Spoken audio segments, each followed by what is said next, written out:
소개받은 엘림토피아 대표이사 유기열입니다. 저는 원래 건축을 했어요. 공부를 건축과 나와가지고 건설회사 들어가서 한 15년 정도 건설회사 다니다가 2002년도에 나와서 재건축 재개발 사업을 하는 정비사업 전문 관리 업체 엘림토피아를 설립해서 지금 한 20년 지났네요. 대략 한 30 몇 년 재건축 재개발을 했습니다. 시공사 있었을 때 여러 가지 경험도 있고, 그리고 또 이쪽 정비사업 일을 쭉 하다 보니까 서울시나 지자체, 구청에서 여러 가지 심의위원으로 좀 도와달라 그래서 그런 일도 많이 하고 있고요. 제가 오늘 설명을 드리는데 사실 이렇게 보니까 굉장히 좀 대단하시다는 생각이 드네요. 이런 밤에 오후에 이렇게 또 공부하시기 위해서 모였다는 게 참 대단하다는 생각이 들고, 이게 제가 알고 있기로 이게 의무교육이 아니고 자원에서 공부하고 싶다는 분들이 모인 그런 자리로 알고 있는데, 하여튼 제가 힘 닿는 대로 열심히 설명을 한번 제가 드리도록 하겠습니다. 오늘 제가 지금 맡은 게 취준위원회 운영, 구성과 운영에 관한 그 과목인데 단순해요. 어떻게 보면 단순하고 법이나 규정 이런 것들을 따지기 때문에 이 책자 내용을 보면 다 텍스트 위주로 돼 있어요. 전부 다 글자 위주로. 그래서 그걸 설명하면 여러분들이 굉장히 지루할 겁니다. 대부분 다 아마 주무실 거예요. 그래서 그렇게 강의를 안 하고 일단 큰 틀에서 재건축 재개발이 어떻게 이루어지는지, 그 다음에 우리가 이제 어떤 부분들을 놓치기 쉬운지, 재건축 재개발을 하다 보면 여러 가지 용어들을 사용하는데 그 용어의 의미가 뭔지 이런 것들을 이제 개략 설명을 한번 드리고, 그 다음에 추진위 운영에 대해서 일단 쭉 한번 설명을 드린 다음에, 그 다음에 이제 책자는 강의안은 마지막 복습하는 차원에서 한번 제가 쭉 읽도록 하겠습니다. 그러니까 지금부터는 책을 보지 마시고 저를 보세요. 저를 보고 제가 이제 편하게 여러분들한테 옛날 이야기도 곁들여서 설명을 드릴 거니까 쭉 한번 재건축 재개발이 이렇게 두는 거구나 라는 거를 한번 들어보시면 좋겠습니다. 재건축 재개발은 이제 법에서 정한 절차가 쭉 있어요. 기본적으로 첫 번째 어디서 시작하느냐, 정비 기본 계획이라는 거에서부터 시작을 합니다.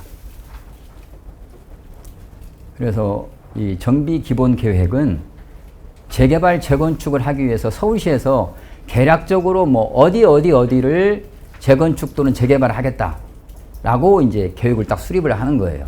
그건 10년마다 한 번씩 이제 그렇게 수립을 해서 고시하도록 되어 있는데, 요즘에는 그거를 서울시가 특히나 그걸 안 합니다. 안 하고, 왜냐하면 그 10년마다 한 번씩 그 계획을 수립하게 되면 거기에 따라서 또 수시로 바뀌는데 그거를 기본 계획을 또 바꾸고 하는 절차들이 복잡하니까 그때마다 계획을 수립을 하는 거예요. 그래서 이제 정비계획, 기본 계획 수립이라고 하는 것은 거의 이제는 사문화 되다시피 했어요. 그리고 이제 바로 기본 계획 다음에 이제 구체적으로 이 동네를 어떻게 재개발을 할 건지 재건축할 건지를 정하는 도시계획, 그걸 이제 정비계획이라고 합니다. 방금 전에는 정비 기본계획이라고 그랬죠. 기본계획은 위치만 딱 정하고 동그라미만 딱 치는 거예요. 바운다리만 딱 정해놔. 그리고 개략의 밀도계획, 그러니까 기준 용적률이라고 그래서 용적률만 개략 정하는 것이 기본계획이고, 정비계획은 아주 구체적으로 이제 개발 계획을 세우는 거예요. 대표적으로 용적률, 층수, 그 다음에 도로, 공원들을 어떻게 낼 건지 이런 것들을 결정하는 것이 정비계획이에요. 용적률 개념 이런 것들에 대해서 많이 들으셨죠. 땅 한 평에 지을 수 있는 건물의 평수, 그것이니까 용적률이 높으면 높을수록 고밀 개발할 수 있으니까 일반 분양이 많이 나오니까 사업성이 좋아지는 거죠. 자, 그런 것들이 정비계획 단계에서 이제 결정이 돼요. 그러면 그 정비 계획이 수립이 됐다는 이야기는 개발 계획이 이제 어느 정도 큰 틀에서 결정이 됐다는 얘기예요. 과거에는 정비 계획을 계략 수립했습니다. 계략. 근데 요즘에는 정비 계획을 아주 구체적으로 수립을 해요. 그래서 실제로 건축 계획도 계략의 건축 계획이라는 것도 심의할 때 다 봐요. 그래서 배치 계획도 다 정해져요. 어느 정도. 그래서 그 배치 계획대로 특별한 일이 없으면 약간만 그 동배치들을 바꿀 수 있을 뿐이지 아주 뭐 대폭적으로 바꾸는 것은 좀 어려워요. 그걸 대폭적으로 바꾸려면 다시 정비계획 변경을 또 신청을 해야 돼요. 그럴 정도로 정비계획에서 아주 구체적으로 개발계획이 수립이 된다. 그때 서울시 같은 경우에는 경관까지 다, 경관 심의까지 한꺼번에 해요. 그래서 그때 구체적인 계획이 수립이 된다. 그러면 이제 그 구체적인 계획 수립한 것이 사업 계획이 이제 계략이 아니 나왔으니까 이제 사업을 해야 되는 거죠. 그럼 사업을 누가 하느냐? 주체가 결정이 돼야 되겠죠. 조합이에요, 조합. 조합이 구성이 돼야 돼요. 여러분들이 모여서 뭐 보통 막 몇백 명, 막 2,000명, 3,000명 조합도 있는데 그런 분들이 사업을 하려고 하는데 따로따로 뭐 다 각자 의견이 다르니까 각자 개인이 하면 안 되겠죠. 그래서 조합을 구성하는 거예요. 조합을 구성하는데 과거에는 조합 설립 동의가 80%까지 될 때도 있었어요. 그런데 이제 그게 내려와서 75%, 4분의 3이죠. 토지 등 소유자의 4분의 3, 75% 동의가 있어야 이제 조합 설립 인가가 나는데 그 75% 동의를 받기가 쉽지가 않아요.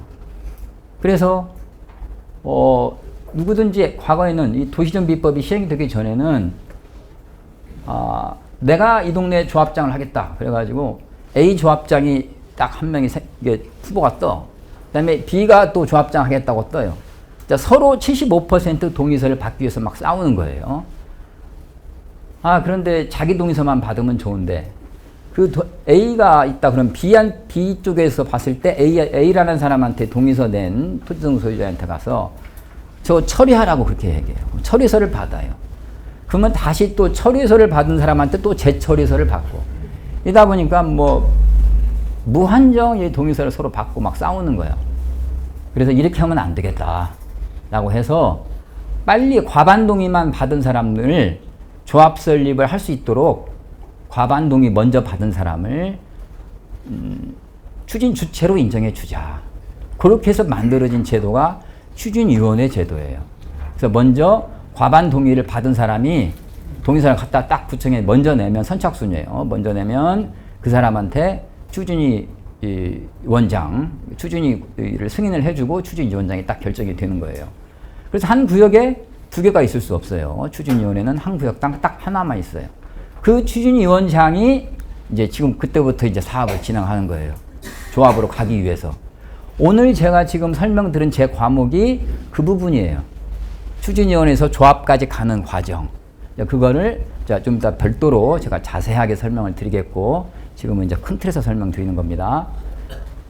그래서 이제, 추진위원회가 구성이 되면 그 추진위원회가 조합 구성을 하기 위해서 조합 정관도 만들고 사업 시행 계획서도 만들고 그 다음에 조합 설립 동의서도 작성하고 이래서 동의서도 걷고 다 준비가 되면 그 다음에 이제 창립총회를 해요.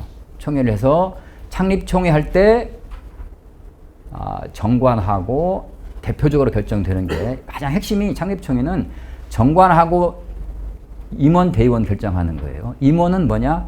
조합의 임원은 조합장, 감사를 감사이사를 임원이라 그래요. 그 다음에 대의원이 따로 있고. 그래서 임원과 대의원을 선출하고 정관을 확장하는 게 창립총회. 그래서 그 창립총회가 다 끝났다. 그러면 이제 동의서는 다 그 전에 다 거둬야 되는 거예요. 동의서를 4분의 3 동의서를 거둬야 창립총회를 하겠다고 공고할 수가 있어요. 그럼 다 동의서를 먼저 거둬진 거니까 동의서 걷고 총회하고 나서 구청에 이제 조합 설립 인가 신청을 하는 겁니다. 그러면 이제 구청에서 조합을 인가를 내주면 그 조합장이 그때부터 사업을 하는 거예요. 법에 보면 도시정비법에 보면 시행자라는 이야기가 많이 나와요. 시행자는 어떻고 시행자는 우리 여기 서대문 구청도 있지만 서대문 구청이 시행자일 수도 있고 조합이 시행자일 수도 있고 LH가 시행자일 수도 있고 신탁회사가 시행자일 수도 있어요. 근데 시행자는 추진위원장은 시행자가 아니에요. 조합장이 시행자예요. 추진위원장은 조합을 설립하기 위한 단계에서 임시로 대표하는 거예요. 그래서 조합장부터 시행자라 그래요. 이제 그 시행자인 조합장이 조합 단계에서 사업을 쭉 진행합니다. 그때부터 아까 결정됐던 정비계획에서 계략의 개발 계획안이 나왔다 그랬죠. 그 개발 계획안대로 이제 각종 서류들을 준비를 해서 각종 영향 평가들을 받아요.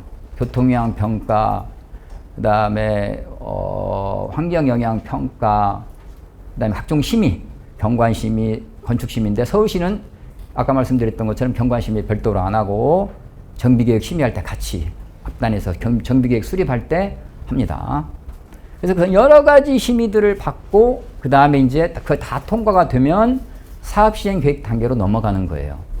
근데 참고로 여기서 간단하게 여러분들이 아시면 도움이 될 사항이 있는데 심의가 굉장히 많아요. 평가도 엄청 많고 아까도 말씀드렸지만 경관심의, 건축심의, 그다음에 평가는 교통영향평가, 환경영향평가, 교육환경영향평가, 뭐 지하안전영향평가, 각종 평가들이 많이 있습니다. 근데 그걸 다 따로따로 해.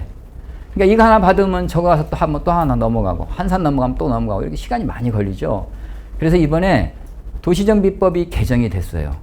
그래서 최소한 건축심의, 경관심의, 교통영향평가, 그 다음에 교육환경영향평가, 환경영향평가 이 5가지는 한꺼번에 심의해라. 따로따로 앞으로 하면 안 됩니다. 일단 법이 딱 해야만 한다. 과거에는 할 수 있다. 지금까지 법도 통합심의 할 수 있었어요. 근데 할 수 있다라고만 했는데 그러다 보니까 안 하죠. 각종 지자체마다 다 다른데 안 하니까 법이 딱 이제 강행 규정을 만들었어요. 그래서 해야 된다라고 했고 이 법이 아마 내년 1월 29일인가부터 시행이 되는 걸로 이렇게 되어 있습니다. 그래서 이제 그렇게 각종 심의를 다 거치면 심의는 인허가가 아니에요. 심의는 그냥 심의하는 거예요. 그래서 인허가는 어떤 요건이 딱 맞으면 허가를 내주는 게 그게 인허가예요. 그건 행정소송 대상이 돼요. 분명히 요건이 다 맞았는데 안 해줘? 거부하거나 그러면 그 거부하는 거 또는 인가를 내줬는데 잘못 내줬어? 그럼 그거는 취소소송 할 수 있어요. 취소소송을. 그런데 행정소송 대상이 된다는 거죠. 인허가는. 근데 심의는 대상이 아니에요. 건축심의 이런 것들은. 그래서 건축심의 단계에서 뭐 층수를 건물을 이렇게 틀어라, 바꿔라 이렇게 하는 것들을 그 문제 있다고 그래서 뭐 우리가 조합에서 그걸 대상으로 뭔가 민원 제기할 수가 없어요. 심의는 열심히 잘해서 시키는 대로 빨리빨리 잘 받아야 됩니다. 그래서 이제 그런 건축심의 단계가 넘어가면 그 다음에 정식 이제 인가 또 하나 인가. 아까 제일 처음에 조합 설립 인가라고 그랬죠. 인가 단계가 있고 그 다음에 이제 건축심의 이런 모든 심의 그 다음에 영향평가 받고 사업시행 인가 단계로 들어가는 거예요. 사업시행 인가를 받기 위해서는 총회 열어야 됩니다. 총회를 열어서 조합원들 20% 이상이 참석해서 전체 조합원의 과반수가 찬성을 해야 돼요. 총회에서. 그래야 그걸 가지고 신청할 수가 있어요. 동의서 별도로 걷는 거 아니에요. 옛날에 한때는 사업시행 인가 동의서라고 해서 별도로 받았는데 이제는 그 동의서 안 받고 총회에서 과반 동의를 받습니다. 여기서 이제 많은 분들이 잘 아시고 또 전문가이신 분도 있겠지만 전문가가 아닌 분들도 계시기 때문에 제가 한번 간단하게 상식이지만 한번 제가 물어볼게요. 조합원이 500명인 조합이 있어요. 그래서 총회에서 300명이 참석을 했어요. 300명이 참석을 했어요. 그런데 사업시행 인가 총회를 받기 위해서 300명이 참석했어요. 그런데 거기에서 300명 중에서 250명이 찬성을 했어요. 사업시행 계획서에 찬성.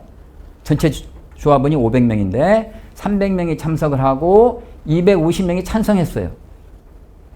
그러면 이거는 의결이 된 걸까요? 의결이 안 된 걸까요? 아까 내가 말한 그때?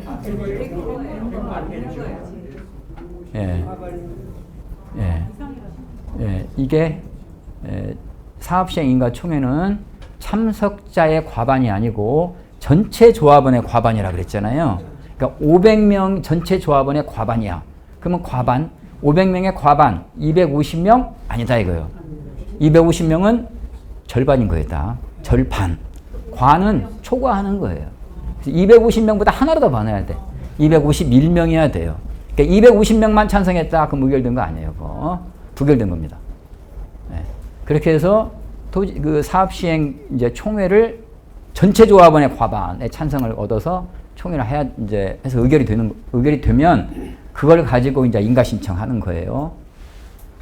사업시행 인가라고 하는 거는 쉽게 말해서 건축 허가하고 같아요. 건축 허가 내준 거예요. 근데 거기는 사업시행 인가는 여러 가지를 봅니다. 건축만 보는 게 아니고 각종 뭐 열몇 가지의 그 인허가 절차들을 다 한꺼번에 묶어서 인가를 내주는 거예요. 그렇기 때문에 사업시행 인가를 받기 위해서는 안 가는 데가 없어요.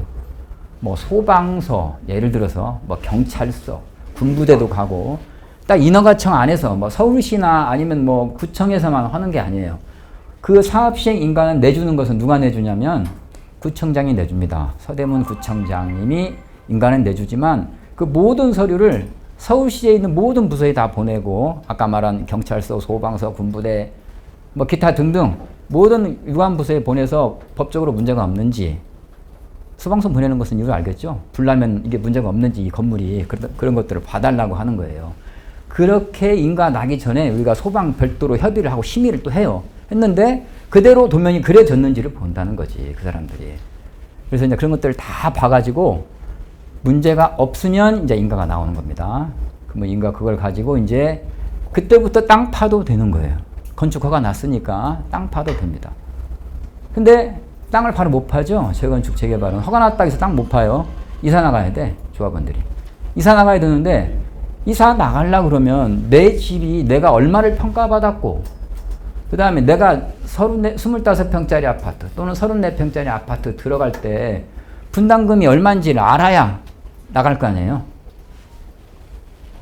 과거에는 사업시행인가를 받고 그냥 무조건 이사를 내보냈어요. 무조건. 그럼 다 나가 사람들이. 이주비 받아가지고 나가. 그러면 먼저 부서 철거를 다 해버려. 그 다음에 이제 분담금을 공개를 하는 거예요. 관리처분 계획을 수립을 해서 자 34평 뭐 지금 땅 20평짜리 가지고 있으신 분이 34평 아파트 들어가는데 뭐 5억은 내십시오. 뭐 이렇게 딱 결정을 해. 근데 그 전에 우리가 알고 있기로 3억이라고 알고 있었어. 우리 조합원들은. 근데 갑자기 5억 내라 그래. 이 얘기 팍 올라갔잖아요. 이거 이 사업 하면 안 되겠네. 라고 반대하고 싶어도 그때는 이미 안 되는 거예요. 철거를 다 해버렸어 집을. 다 이사 나갔고. 이거 울며 겨자 먹기로 사업을 찬성하고 갈 수밖에 없었어요. 과거에는. 그런 것들이 계속 문제점이 노출이 되다 보니까 도시정비법이 계속 개정이 되어 왔습니다. 조합원들의 권익을 보호하는 쪽으로 정보를 사전에 공개하고 그 다음에 동의를 얻는 쪽으로 계속적으로 바뀌었어요. 그래서 이주 철거하기 전에 먼저 관리처분부터 먼저 해야 된다. 그래서 관리처분이라는 것을 단계를 이주 철거하기 전에 먼저 하고 나서 이주 철거하도록 해놨습니다. 사업시행인가가 나면 바로 관리처분하는 거예요. 관리처분이 뭔지는 계약 아시죠? 계약 아까 말씀드렸던 것처럼 내 땅 또는 건물을 내놨는데 내 거에 그 출자한 부동산의 가격을 얼마 쳐주고 그다음 이 사업을 해서 사업의 개발 이익률 즉 비례율이 얼마니까 그걸 곱해서 나한테는 권리가액으로 얼마가 배당이 됐다. 그 권리가액으로 각각 조합원 분양가가 있어요. 조합원 분양가대로 분양받을 때 얼마를 내가 부담한다 또는 환급받는다. 이런 거를 결정하는 것이 관리처분 계획이에요. 그래서 그런 계획을 다 수립을 하면 그다음에 이제 관리처분 총회를 하게 되죠. 그런데 이거는 뭐 여벌로 조합 관계자들이 혹시 계실지 몰라서 간단하게 말씀드리면 꼭 잊어버리지 말아야 될 것 중에 하나 재건축하는 조합은 사업시행인가 아까 받고 나서 관리처분 넘어가기 전에 조합원들한테 그 분양 신청을 받는데 사업시행인가 받고 나서 바로 120일 이내에 바로 동의하지 않은 사람들한테 동의하세요 라고 꼭 최고장 보내야 돼요. 최고장 안 보내면 굉장히 절차가 복잡해집니다.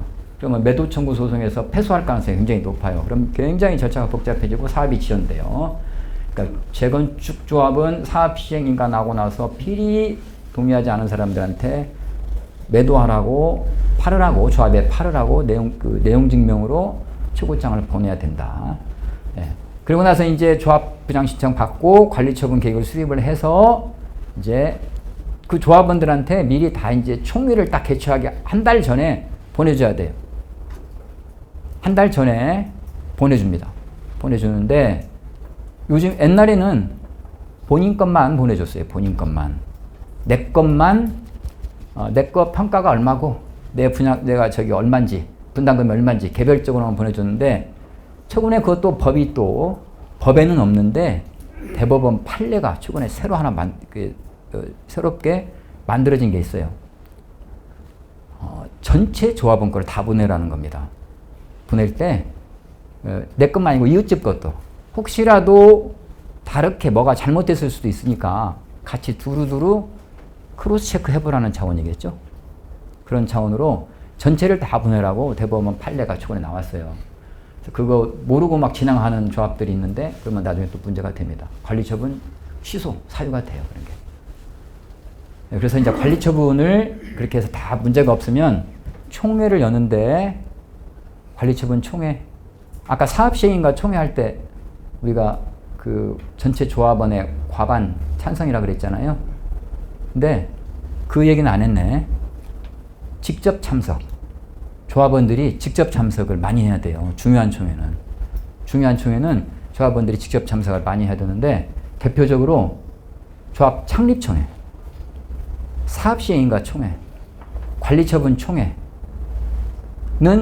그 다음에 또 하나가 있는데 이거 간과하기 쉬운데 해마다 하는 정기총회 있죠. 정기총회 할 때 예산 수립을 하죠. 우리가 정기총회 할 때 예산 수립하지 않는 조합 없을 거예요. 다 예산 수립한다고.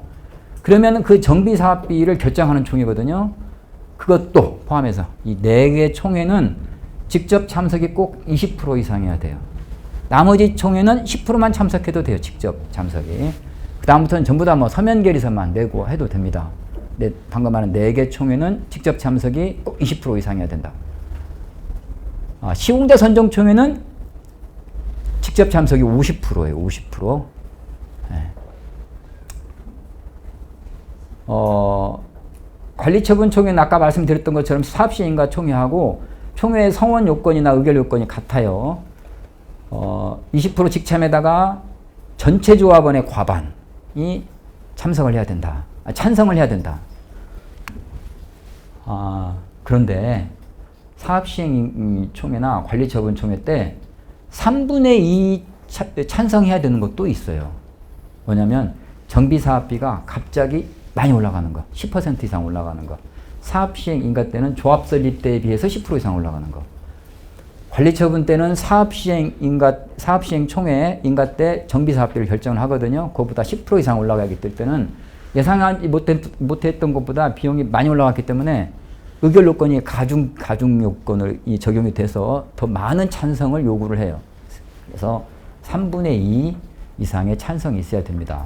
사업비가 많이 올라가게 되면 올라가지 않았다 그러면 이제 전체 조합원의 과반만 찬성하면 되는 거예요. 그렇게 해서 이제 관리처분 인가가 총회를 하고 인가 신청하면 인가가 납니다. 인가 나면 그때부터 이제 이사를 나가는 거예요. 다 보고 이제 내가 조합원들이 다 동의했다, 인가가 났다. 그러면 이제 이사를 나갑니다. 이사 나가고 철거하고. 철거가 과거에는 제가 시공사 있을 때만 해도 보통 2달, 석 달 막 이랬어요. 근데 요즘에는 6개월, 7개월 이렇게 합니다. 대표적으로 왜 그러냐면 성면 처리하는 것들 때문에 성면 처리, 그 다음에 작업 기간이 길지가 않고 이제 옛날에는 막 야간에도 하고 막 이랬는데 딱 정해진 시간만 해야 되고 또 철거는 민원이 많이 발생하잖아요. 그러다 보니까 아무래도 기간이 길어져요. 요즘에는 철거 기간이 굉장히 길다. 참고로 알아두시고. 그래서 철거가 다 끝났다. 그러면 이제 착공하는 거예요. 착공하고 착공을 꼭 해야 그 다음에 일반 분양할 수 있어요. 일반 분양하고 그 다음에 쭉 공사를 하고 최종적으로 입주합니다. 입주하고 나서 등기를 우리가 받아야 돼요. 등기를 받아야 되는데 등기부등본 하나씩 있어야 되지 않겠어요? 근데 그러기 위해서는 이전고시라는 걸 합니다. 이전고시 앞에서 관리처분 계획대로 이게 모든 것이 사업이 진행됐는지 별 문제가 없는지 각 평형별로 대지권이 제대로 다 배정이 되고 땅의 소유권에 문제가 없고 다 그렇게 되면 자, 그걸 보고 이전고시를 내줘요. 구청에서. 그럼 그 이전고시 낸 대로 나온 대로 등기가 되는 거예요. 이전고시가 꼭 돼야 등기가 나와요. 그러니까 등기가 나와야 이제 그 다음에 해산을 할 수 있습니다. 이전고시 하고 나서 대부분이라고 볼 수는 없지만 많은 조합장님이 해산을 안 해요. 그냥 시간을 질질 끌어. 그 당시에 대부분 많은 좀 자금들을 가지고 있습니다. 예비비로 책정해놨던 것들이 있으니까. 그 예비비를 가지고 계속 그냥 쓰시는 거야. 그래서 쓰시니까 뭐예요? 그 쓸데없는 돈을 막 계속 돈이 나가잖아요. 그래서 법으로 그렇게 하면 또 안 되겠다. 그래서 법으로 딱 막아놨어요, 이제. 이전고시 하고 나서 1년 이내에 해산해라. 그게 강행 규정입니다. 1년 이내에 이제 해산하도록 돼 있고. 해산하고 나서 해산이 그냥 해산했다고 해서 그냥 끝? 이거 아니에요. 해산하고 나서 또 청산이라는 절차를 거쳐야 돼요. 이 조합은 법인이거든요.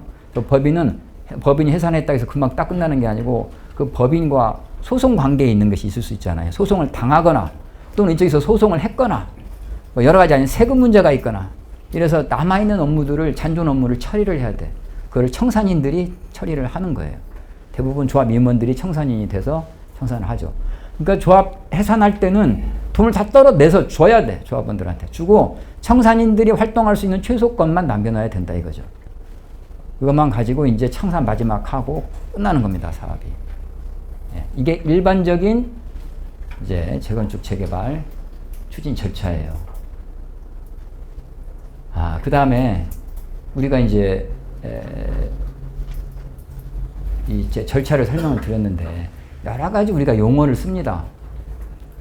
토지 등 소유자란 말도 했다가 어떤 때는 뭐 조합원이라고도 했다가 이런 말을 해요.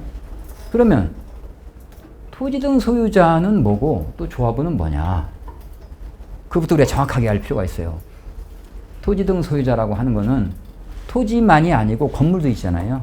그래서 토지 소유자 그렇지 않고 건물까지 있으니까 토지 등 소유자 이렇게 표현을 한 겁니다. 법적으로. 도시정비법에 토지 등 소유자라고 돼 있어요. 근데 이 토지 등 소유자는 재개발과 재건축이 달라요. 재개발은 땅만 갖고 있어도 토지 등 소유자라고 인정해주고 건물만 갖고 있어도 토지 등 소유자라고 인정해줘. 근데 재건축은 토지하고 건물을 같이 갖고 있어야 돼요. 꼭. 토지 따로 건물 따로 갖고 있다. 그건 토지 등 소유자가 아니에요. 그건 그냥 바로 청산을 언젠가는 해야 돼. 조합원도 될 수 없고 토지 등 소유자도 아니고 조합원도 아니에요. 왜 그렇게 법이 설계되어 있냐면 재건축은 공동주택, 아파트를 재건축하는 것을 염두에 두고 법을 설계했기 때문에 아파트는 당연히 건물 있고 땅 따로 다 있잖아요. 대지권이 설정이 돼서 건물과 땅이 같이 있으니까 건물 및 그 부속 토지 이렇게 딱 그렇게 법에서 규정을 한 거죠. 근데 사실 우리가 사업을 하다 보면 지금 아직도 그게 있는데 단독주택 재건축 사업도 있어요. 단독주택 재건축 사업은 소유 형태가 재개발하고 거의 똑같아요. 근데 거기는 재개발은 땅 따로 건물 따로 갖고 있어도 토지 등 소유자고 뭐 조합원도 될 수 있고 이러는데 단독주택 재건축은 안 되는 거예요. 하나만 갖고 있으면. 그래서 거기는 단독주택 재건축이 그래서 사업이 난이도가 좀 높아요. 그런 데를 대상으로 해서 다 동의서 그 사람도 안 낼 거 아니에요. 웬만해서는. 그 사람들 대상으로 해서 동의서를 걷고 막 이래야 되기 때문에 그 비율 75% 맞추기가 어렵다 이거죠. 토지 등 소유자가 재건축과 재개발이 다르다. 자, 그러면 토지 등 소유자 중에서도 이거는 토지 등 소유자가 어떻게 될까? 부부가 있어요, 부부. 부부가 한 사람이 하나씩 갖고 있네? 그러면 이거는 토지 등 소유자가 한 명일까요? 두 명일까요? 한 세대다가 우리가 그 부분에서 혼선이 있을 수 있어요. 그래서 제가 정리해서 말씀을 드리는 거예요. 토지 등 소유자와 조합원의 개념은 달라요. 토지 등 소유자는 말 그대로 그냥 소유권을 갖고 있는 사람이야. 그러니까 부부가 갖고 있어도 남편이 갑이고 부인이 을이다. 갑을 한 명 한 명으로 보는 거예요. 근데 조합원은 뭐냐면은 세대 개념이 들어가요. 조합원은 세대 개념. 왜냐하면 조합원은 한테는 다 분양권이 있다 이렇게 생각하기 때문에 그렇게 실제로 법이 이렇게 설계되어 있기 때문에 조합원 우리나라는 주택이 굉장히 귀하잖아요. 근데 많은 사람들이 막 다 이게 아빠도 있고 엄마도 있고 딸도 있고 아들도 있고 다 하나씩 따로 갖고 있는데 아파트 한 채씩 다 주면 한 집에서 막 5개씩 받을 수도 있잖아요. 그건 안 된다는 거예요. 법이. 도시정비법은 한 세대가 있다 그러면 한 세대는 하나만 받아서 그 집에서 살아라. 이렇게 지금 법이 개념이 그렇게 돼 있습니다. 그래서 세대니까 조합원은 세대니까 갑을 부부다. 한 세대다. 그러면 조합원이 한 명인 거예요. 조합원은 하나. 토지 등 소유자는 2명, 조합원은 하나. 분양권도 하나만 나오는 거죠, 당연히. 네. 그런데 이런 경우가 있어요. 무허가 건물이에요, 무허가 건물. 국공유지 위에 무허가 건물이 있어요. 국공유지 위에 무허가 건물. 그 사람은 토지 등 소유자일까요, 아닐까요? 아닙니다.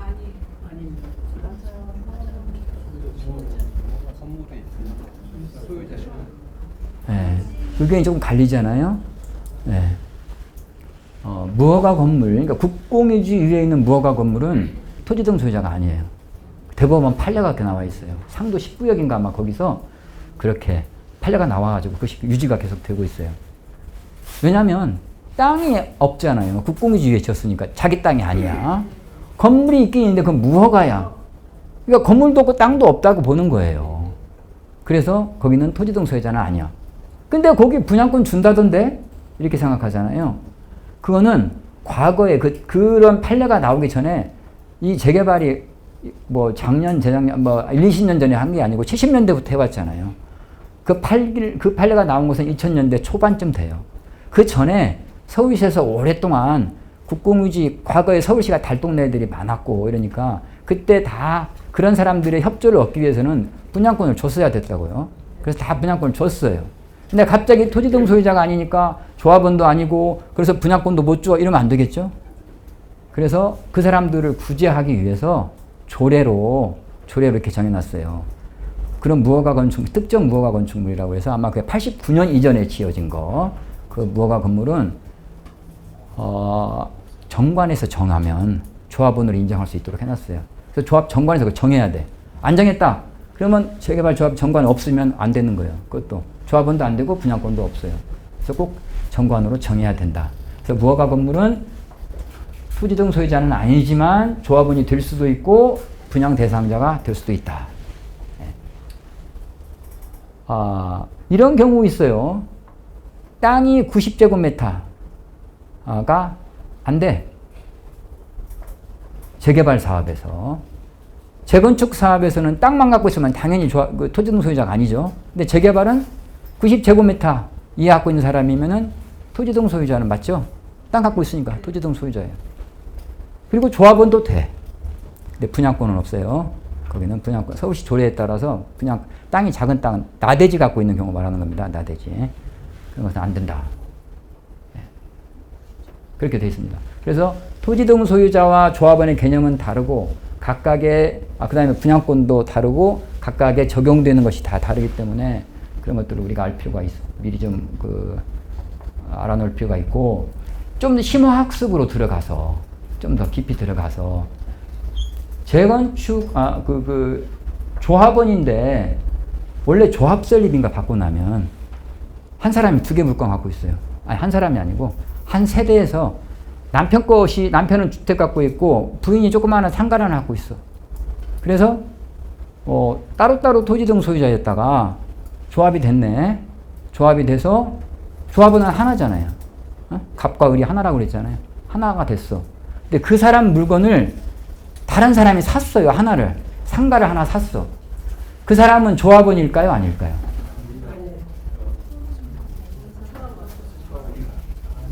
네. 의견이 좀 갈리죠?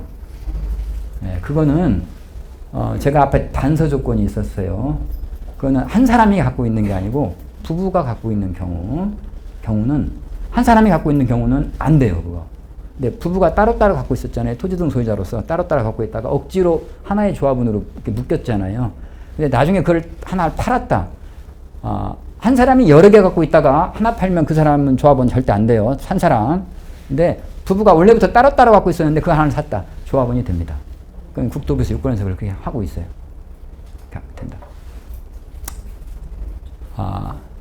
재건축, 재개발에서 분양권을 재개발은 원칙이 아무리 많이 갖고 있어도 딱 하나만 주는 거예요. 분양권 하나만 줍니다. 여러 개 아무리 물건 많이 갖고 있어도 하나만 줘. 집 뭐 5개 갖고 있어도 재개발은 하나만. 재건축은 원래 원칙은 갖고 있는 대로 다 주는 거예요. 지방은 갖고 있는 대로 다 주어요. 근데 수도권 과밀억제권이요. 쉽게 말해서 경기도 인천, 서울, 경기도 인천 이 동네는 3개까지만 줘요. 3개. 근데 그거 중에서도 만약에 투기과일지구로 묶였다. 하나만 줘요. 재건축도. 하나만 줘요. 근데 우리 서대문구는 어떻게 된 거예요?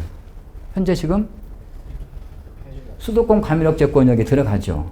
근데 투기과일지구는 아니죠. 그럼 몇 개 줘요? 네, 3개 줍니다. 3개. 네. 그런데 참 재미있는 게 있어요. 상가를 가지고 있는데 어떤 사람이 상가하고 주택을 가지고 있어요. 상가 주택. 근데 그 사람이 권리가액이 많아서 평가금액이 많아가지고 흔히 말하면 1+1이라고 아시죠? 2채씩 받는 거 받을 수가 있어요. 그렇게 돼 있잖아요. 설계가. 그런데 주택하고 상가 말고 상가만 갖고 있는 사람이 권리가액이 많아. 네? 권리가액이 많아요. 근데 재개발의 경우에 권리가액이 많아가지고 예를 들어서 막 30억, 40억 돼서 지금 최소 분양단위 이상 돼서 2개를 받을 수가 재개발은 있을까요, 없을까요? 자, 권리가액이 아주 많아가지고 흔히 말하는 그 권리가액이 주택 갖고 있는 사람이 권리가액이 많으면 1+1 받잖아요. 근데 상가만 갖고 있는 사람이 권리가액이 많아서 주택을 1+1을 신청을 했어. 그 될까요, 안 될까요? 재개발에서 상가만 갖고 있는 사람은 재개발은 됩니다. 1+1이 돼요. 1+1이 되고 거꾸로 재건축에서 상가만 많이 갖고 있어. 상가를 많이 갖고 있어. 엄청나게 큰 상가를 갖고 있어요. 그 사람이 1+1을 신청을 했어. 아파트 2채 달라. 재개발은 원래 하나 주는데 이거 원래 1+1이 이게 많으면은 1+1 거기도 2개 주니까 당연히 재건축은 2개 줘야 되는 거잖아요. 네? 그게 맞겠죠? 근데 그렇지 않아요. 재건축 상가 갖고 있는 사람은 하나만 줘요. 시행령에서 희한하게 한 세대라고 표현을 해놨어요. 그래요. 시행령에서 상가 많이 갖고 있는 사람은 권리가액이 많으면 아파트를 줄 수 있다 이렇게만 해놨으면 1+1이 대상이 되는데 거기서 많이 갖고 있으면 아파트를 한 채 줄 수 있다 이렇게 딱 써놨어요. 그래서 1+1이 아니고 딱 잘라서 명확하게 한 아파트 한 세대만 한 채만 줄 수 있기 때문에 재건축 상가는 하나만 준다. 자, 이런 것들을 우리가 알면 이제 대부분 우리가 이런 것들을 그러니까 추진위원을 하시던 이 자리에 조합장님은 아마 안 오셨을 것 같은데 과목이 추진이니까 추진위원회 계신 분이거나 아니면 일반인들 중에서도 관심 많은 게 분양권 이런 거잖아요. 그래서 제가 기본적인 상식을 여러분들 도와드리기 위해서 제가 설명을 드린 거예요. 여기까지 드리고 제가 지금부터는 이제 추진위원회 운영에 대해서 어떻게 하는지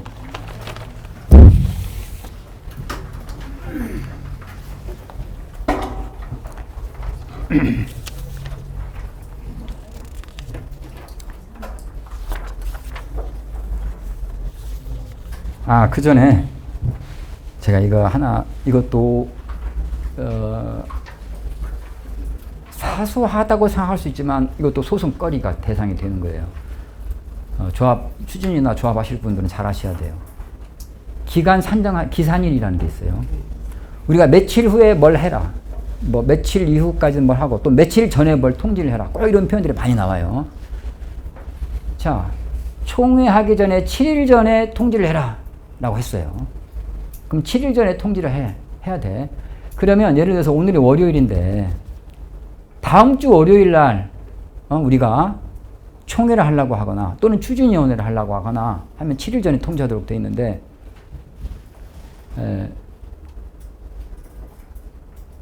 이 제가 말하는 총회는 조합총회예요. 이게 저기 총회는 14일이고 정확히 말하면 추진위원회 주민총회는 뭐 10일인데 그건 별도로 설명하고 일단 조합총회에서 7일이라 치고 다음 주 월요일 날 총회하려고 그러면 언제 7일 전에 통지를 해야 돼. 그럼 언제 통지해야 될까요? 7일 전이면 오늘 월요일, 다음 주 월요일에 총회하니까 오늘 통지하면 되는 거 맞죠? 맞는 거요? 네? 화요일 날? 화요일 날? 월요일이 아니고 내일 통지해도 된다. 네. 일요일. 예. 일요일 누구 말씀하셨어요? 누가 일요일이라고? 예. 7일 전에 통지를 해야 되는 것은 흔히 말하면 이렇게 저도 건축했다고 했잖아요. 법을 제가 잘 알지는 못하는데 하도 이쪽 동네에서 오랫동안 일하다 보니까 제가 법상식을 조금씩 알게 됐어요. 그래서 그 흔히 말하는 뭐 초일 불산입 그렇게 표현을 하더라고요. 법에서. 그래서 그 기산일을 계산할 때 초일은 뺀다는 거예요. 그래서 만약에 다음 주 월요일 날 총회하려고 그러면 오늘 월요일이 아니고 어저께 해야 돼. 어저께. 예. 오늘 통지를 했다? 다음 주 화요일 날 총회해야 되는 거예요. 만으로 딱 가운데 그 오늘 통지한 날, 그날 총회한 날 빼고 가운데가 7개가 돼야 돼. 날짜가. 예? 이것도 소송거리가 돼요. 이것도. 예. 이거 가지고 소송하는 데들 저희 뭐 소송을 수두하게 들 많이 보니까 우리 현장만이 아니고 다른 현장에서 또는 막 판례들 많이 보잖아요. 근데 이런 게 근데 소송거리는 되는데 이게 아주 취소 사유냐 무효 사유냐 무효냐에 따라 또 달라요. 취소는 사소한 것도 하자가 생기면 취소가 되지만 무효는 중대하고 명백하지 않으면 무효가 안 되거든요. 그래서 이런 것들은 이제 무효 사유는 아닌데 어쨌든 이런 것들도 우리가 잘 챙겨야 된다. 기산일도 잘 챙겨야 되고 동의율 이런 것들은 잘 아실 거라고 보고 이제 지금부터는 제가 추진위원회를 어떻게 구성하고 어떻게 운영하고 어떤 것들을 주로 어떤 일들을 하는지에 대해서 설명을 드리겠습니다. 추진위원회는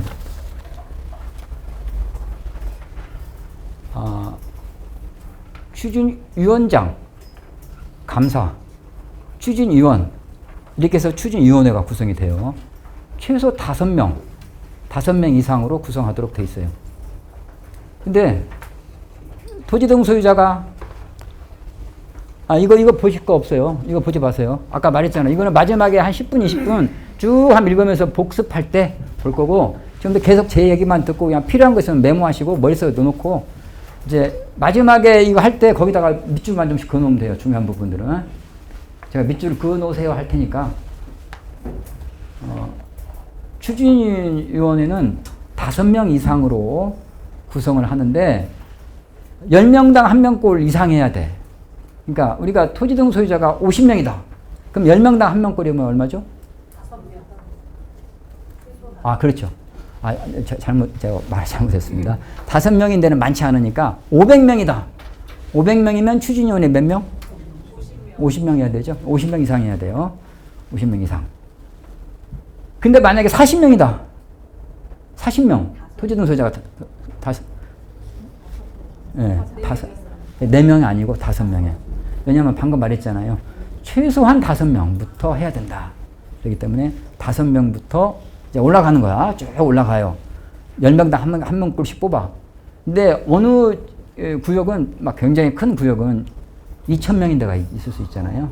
2,000명인 데 많아요. 2,000, 3,000명이 저희 사업장도 있고 그러는데 그러면은 거기는 토지등 소유자가 2,000명이면은 추진위원이 200명을 뽑아야 되잖아요. 200명 뽑으면 웬만한데 추진위원회 하려고 하면 웬만한 총회하는 것처럼 돼서 굉장히 번거롭고 의사결정하기가 어렵겠죠. 그래서 상한선을 뒀어요. 100명까지. 그런 데는 100명까지. 2,000명인데도 100명, 3,000명도 100명. 아직 100명까지 한다. 5명에서 100명까지에서 10분의 1 이상으로 이제 하는 거예요.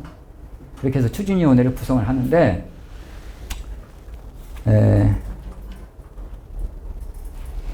추진위 구성할 때, 아까 말한 이제 위원장이 한 명이 딱 손을 들고 나섰어요. 깃발을 딱 세워서 이제 세우고 나가는 거예요. 나가서 내가 추진위원장 하겠습니다. 하고 나와서 추진위원들을 본인이 다 이제 포섭을 해서 다 이름을 다 써요. 우리 추진위원회는 내가 위원장이고, 감사는 갑이고, 그 다음에 누구누구누가 이쪽에서 A, B, C, D 쭉 사람 숫자를 이제 써서 아까 말했던 그 숫자에 맞춰야 되는 거예요. 500명이면 50명 이상 추진위원을 본인이 다 구성을 해서 이걸로 내가 추진위 승인 받겠습니다. 라고 이제 구청에 신청을 해야 되는데, 그 추진위원회를 구성하기 위해서는 주민 과반의 동의가 필요해요. 아무나 뭐 한다고 손들고 막 해주면 안 되지 않겠어요?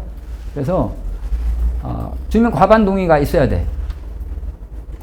그런데 아까도 얘기했던 것처럼 A 추진위원회가 있고 B 추진위원회가 있어. 그래서 서로 막 싸우고 그럴 수가 있잖아요. 그래서 구청에서 자, A 추진위원회 당신들이 사용할 동의서 위원이 누구누구야. 그래서 쭉 위원 써서 내잖아요. 그럼 내면 거기다가 연번 도장을 딱딱딱 찍어줘요. 그것만 써야 되는 거야. 그 동의서대로 걷어와야 돼. 그리고 B는 B쪽 위원장, B 위원장 밑에 감사 이사들, 그 추진위원들 쭉 써서 이제 서식이 하나가 달라. A 추진위원회 서식과 B 추진위원회 서식이 달라요. 동의서 서식이. 그럼 B한테 또 도장을 딱딱딱딱 찍어줘. 구청에서. 그래서 이제 연번을 다 써줘요. 거기다가 몇 번 이런 식으로. 그래서 각각의 동의서를 가지고 동의서를 이제 걷기 시작하는 거야, 서로가. 그래서 누가 빨리 과반 동의를 받느냐, 이인 거예요. 그때 운영 규정을 미리 사전에 보내줘야 돼요. 이 토지등 소유자들한테 미리 보내고 그 다음에 동의서를 받는 거예요. 먼저 받는 사람이 구청에 내면 그거 먼저 내주게 돼 있어요. 선착순. 딱 하나만 내주는 거예요. 그렇게 추진위원회 구성하고 승인까지가 일반적인 예입니다. 그거는 전국적으로 도시정비법에서 정한 추진위원회 운영 규정에서 국토부에서 고시한 추진위원회에서 운영 규정에서 정한 전국적 방식이고, 서울시는 그렇게 안 해요. 서울시는 그렇게 안 하고 다르게 합니다. 서울시는 아까 말한 그 정비계획이 수립이 되고 고시가 되고 구역 지정이 딱 되잖아요. 그러면 공공지원자라 그래서 서울시하고 구청이 반반씩 돈을 대가지고, 제가 아까 뭐 한다고 그랬죠? 제가 정비사업 전문관리업체 사장이라 그랬잖아요. 이 정비사업 전문관리업체들을 입찰을 붙여요. 그래서 이 동네를 추진위 구성을 하기 위해서 니네 각각의 사업 제안서를 내라. 용역비는 얼마 줄 테니까, 용역비를 먼저 고시를 딱 하고 얼마 줄 테니까 사업 제안서를 내라. 그래서 사업 제안서 내고 그거를 구청에 가서 이제 흔히 말하는 PT, 프레젠테이션을 하는 거예요. 제안서 설명을. 그래서 선정이 한 군데가 딱 될 거 아니겠어요? 그러면 그 업체가 가서 추진위원회 구성을 도와줘요. 아까처럼 막 추진위원회 마음대로 막 따로따로 A 추진위원회, B 추진위원회가 따로따로 들고 뛰는 게 아니고, 여기는 딱 정해진 룰대로 해야 돼, 서울시는. 그래서 그 선정된 구청에서 선정한 정비사업 전문관리업체가 현장에 가서 서울시에서 정한 순서대로 이제 추진위원회를 구성합니다. 어떻게 하느냐? 먼저 이제 주민들한테 설명을 한번 쫙 해요. 이런 식으로. 그래서 이제 우리 동네 어떻게 추진위 구성하려고 합니다. 법 취지는 어떻고, 뭐 절차는 어떻습니다라고, 일정은 어떻습니다. 쭉 설명을 한 다음에, 그 다음에 추진위원장하고 감사를 뽑아요. 추진위원장과 감사를. 그 추진위원장과 감사는 꼭 그 선출하도록 돼 있어요. 그래서 근데 입후보를 했어. 공고를 내고 입후보자를 받아보니까 혼자 나왔네? 위원장 하나, 감사 하나 나왔네? 그럼 자동으로 그냥 되는 거예요, 그분이. 근데 복수가 됐어요. 경쟁이 있어요. 위원장이든 감사든 2명 이상이 나왔다. 그러면 이제 선거를 해야 되는 거예요. 선거를 해서 다득표자를 위원장으로 뽑습니다. 근데 추진위원장 처음 뽑을 때, 선거는 어떻게 할까? 선거를 통상적으로 우리 조합장 뽑을 때 어떻게 해요? 아까 제가 쭉 설명할 때 창립총회 때 가장 중요한 게 뭐라고 그랬죠? 임원, 조합장, 감사, 이사 선출하고 대원 선출하는 투표하는 거라고 있잖아요. 총에서 뽑아, 조합장. 근데 추진위원장은 총에서 뽑을까요? 안 뽑을까요? 제일 처음 추진위원장은 총에서 안 뽑아요. 그냥 투표만 해.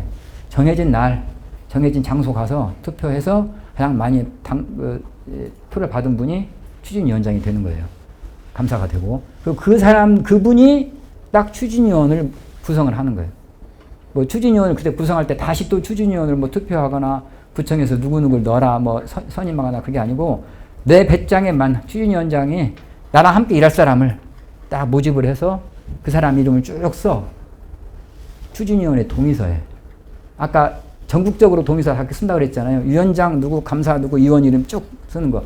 추진위원회 동의서는 아주 간단해요. 사람 이름 들어가는 거야, 쉽게 말해서. 뭐 사업계획 이런 거 없어요. 그 추진위원회 동의서에 자기 사람들 쫙 넣어가지고 동의서를 과반 받는 거예요. 받아서 구청에 내면 이제 승인이 나는 거예요. 근데 그 서울시에서는 그 동의서 거둘 때 추진위원장 혼자 하는 게 아니고 아까 말한 구청에서 선정한 용역업체, 정비업체에서 같이 합니다. 같이 동의서를 걷어가지고 내는 것까지 그게 공공지원 용역 공공지원 추진위원회 구성 제도예요.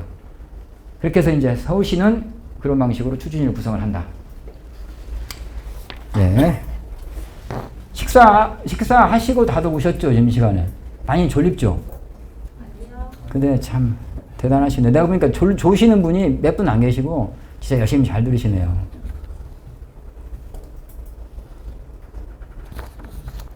제가 사담을 조금 하면 제가 교육을 다니는데 제가 권사거든요. 감리교라서. 근데 저는 집에서는 그렇게 잠이 안 오고 막 새벽에 잠을 좀 자려고 그러는데 잠이 안 오고 새벽에 깨고 막 이래요.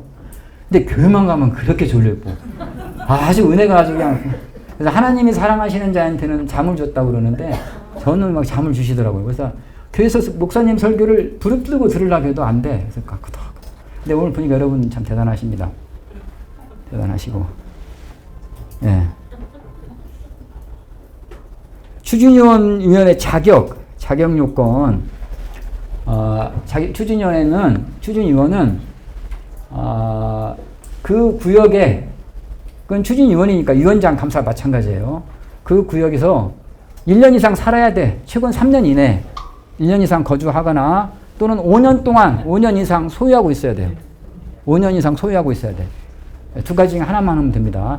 그런데 내가 거기서 나는 장사를 하고 있다. 영업하는 사람도 거주로 봐주는 거예요. 그래서 1년만 영업하고 있으면 추진위원 자격이 있어요. 예. 자, 추진위 동의서 받을 때 과거에는 동의서에 인감도장 찍고 인감증명 붙이고 그랬죠. 근데 요즘에는 그렇게 안 하는 거 잘 아시죠? 이제 인감도장 찍고 인감증명 붙이는 것이 우리나라는 부동산 매매할 때 인감증명 붙이잖아요. 대출 받을 때 인감증명 도장 찍고 붙이잖아요. 이게 되게 불안해 사람들이. 인감도장 내는 것 자체를, 인감증명 내는 것 자체를 혹시라도 인감증명을 다른데 나쁜데 쓸 수도 있으니까. 굉장히 그래서 동의서 걷기가 어려워서 도시정비법에서 제도를 싹 바꿨어요. 바꿔서 인감 없어도 된다. 요즘에는 은행 대출할 때도 흔히 말하는 자서한다고 그러잖아요. 가서 직접 쓰면 되잖아요. 뭐 인감증명 필요 없죠. 똑같이 그런 식으로 직접 자서하는 거예요. 자기가 자기 이름 쓰고 서명하고 지장 찍고 거기에 주민등록증 사본 복사해서 붙이는 거. 네, 그렇게 해서 동의서를 내는 겁니다. 동의서 낼 때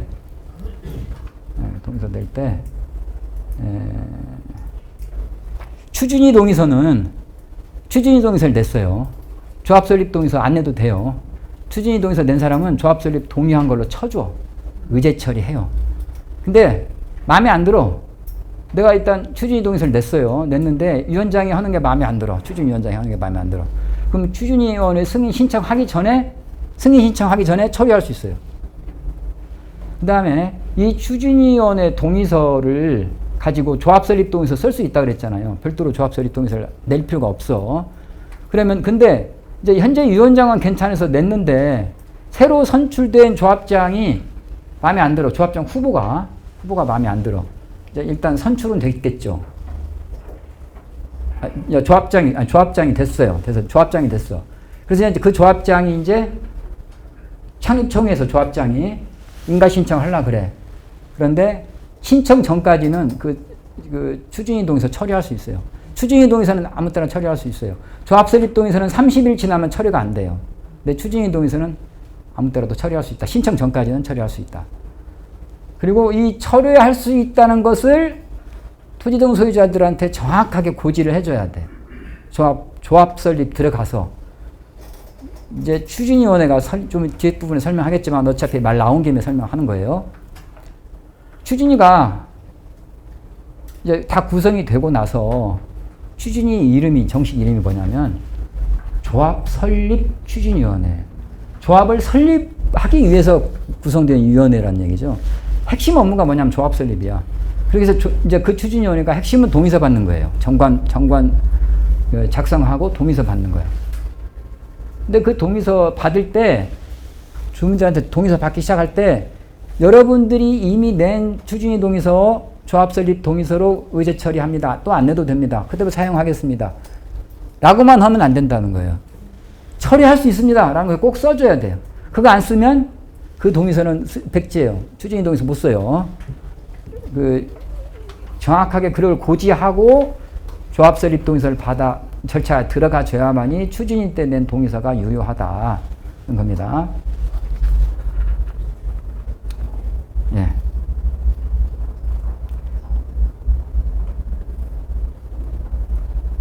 운영 규정이 이제 있어요. 아까 말씀드렸죠. 추진위원회 동의서 받을 때 토지동 소유자들한테 운영 규정을 같이 보내줘야 돼. 운영 규정은 이 우리 동네 추진위원회 이렇게 운영합니다라고 하는 운영 원칙, 절차 이런 것들이 쭉 써 있어요. 조합의 정관 이런 것하고 비슷한 개념이에요. 조합됐을 때는 조합의 정관이죠. 추진위 때는 추진위는 운영 규정이라 그래요. 운영 규정. 그런데 그 운영 규정이 조합에서 쓰는 정관하고 같은 개념이지만 이게 하나가 있습니다. 운영 규정은 막 바꿀 수가 없어요. 추진위원회 운영 규정은 국토부에서 딱 고시를 했어요. 그래서 고시한 거기 때문에 거의 아주 특별한 거예요. 예를 들어서 추진위원회 우리 동네 구역 위치는 어디고 면적은 얼마고 추진위 사무실은 어디에 둔다 이런 것들은 바꿀 수 있지만 중요한 내용들은 아예 못 바꾸게 딱 해놨어요. 바꾸면 안 된다. 바꾸면은 추진위 승인이 안 나. 그런데 재개발 재건축은 똑같이 국토부에서 과거 오래전에 국토부에서 표준정관이라고 내보내놓은 게 있어요. 세상에 내보내놓은 거예요.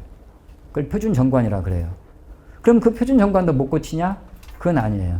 표준정관은 고시한 게 아니고 국토부에서 가이드라인으로 이 정도로 하면은 나쁘지 않습니다. 여러분들 이거 가지고 여러분들이 쓰세요. 이렇게 가이드라인으로 제시했기 때문에 그건 대폭적으로 바꿔도 돼요. 근데 어떻게 어느 범위에서 바꿔야 되느냐? 법을 벗어나지 않아야 돼. 법, 시행령, 규칙, 조례 이런 것들에 벗어나지 않은 범위 내에서 정관은 정할 수 있어요. 운영 규정은 마음대로 못 바꾸고 조합 국토부 표준정관은 상당 부분 조합 현실에 맞게 바꿀 수 있다. 추진위원회에서 그다음 이제 구체적으로 그럼 뭘 할까 이렇게 이제 구성을 다 했어요. 추진위원회에서 구체적으로 뭘 할까? 아까도 말했던 것처럼 조합 설립하는 거예요. 핵심은 조합 설립하는데 그럼 조합 설립하려고 그러면은 어떻게 조합 설립하지? 조합원들한테 우리 조합이 우리가 어떻게 사업하겠습니다. 라고 하는 청사진을 보여줘야 되잖아요. 우리 동네 어떻게 개발합니다. 어떻게 개발하고 여기는 이렇게 개발하기 위해서 돈은 얼마가 들어가고 그 다음에 들어가는 돈은 어떻게 분담을 우리가 하고 나중에 다 집이 지어졌을 때 소유권은 어떻게 나눠 가진다. 이런 것들을 정해야 되잖아요. 자, 그런 것이 사업계획서, 정관 이런 것들이에요. 근데 방금 말했던 것처럼 개발 계획, 정비 계획 수립했을 때 계략의 개발은 개발 계획은 있지만 정비 계획은 있지만 구체적으로 그래서 지하 주차장을 어떻게 뭐 얼마 정도 짓는다 이런 것들은 그건 없어요. 큰 틀에서 그냥 아웃라인만 좀 있기 때문에 그래서 그런 것들을 다 설계를 해야 돼. 그럼 어떻게 해야 돼요? 조합 혼자 설계를 조합장님 할 수가 없잖아요. 설계업체를 뽑아야 되는 거예요. 그 다음에 이런 것들을 전부 다 가이드, 그 안내를 해줘야 될 전문 업체가 하나 있어야 되겠죠. 그게 정비사업 전문 관리 업체. 그런 업체를 또 뽑아야 돼. 그 두 개 업체 뽑는 거. 그 다음에 조합 설립할 때 계략의 분담금을 통지를 조합원들한테 또 해줘야 돼요. 계략의 분담금을. 아주 흔히 말하는 라프하게 계략이라도 통보를 해줘야 돼. 그러려 그러면은 내 가격이 얼마 정도, 내 땅값이 얼마, 건물값이 얼마이고 그 각각의 분양가가 얼마에서 얼마 분담한다. 이런 것들이 좀 나와줘야 되잖아요. 근데 그건 설계업체가 하기가 어렵네. 정비사업 전문관리업체도 전문적으로 감정평가 영역이라 하기가 좀 어렵네. 그래서 감정평가업체를 또 뽑을 수 있는 거예요. 그래서 추진위원회 단계에서 업체를 뽑는데 가장 크게 설계업체, 정비사업 전문관리업체, 감정평가업체를 뽑는다. 그래서 설계 계획을 세우고 그 다음에 계략의 분담금을 산정을 한다. 이거는 전국적인 거예요. 전국적인 건데 서울시는 또 특별한 게 있어요. 서울은 특별시잖아요. 서울은 가장 국토부보다도 재건축 재개발에 관한 노하우가 서울시가 더 많아요.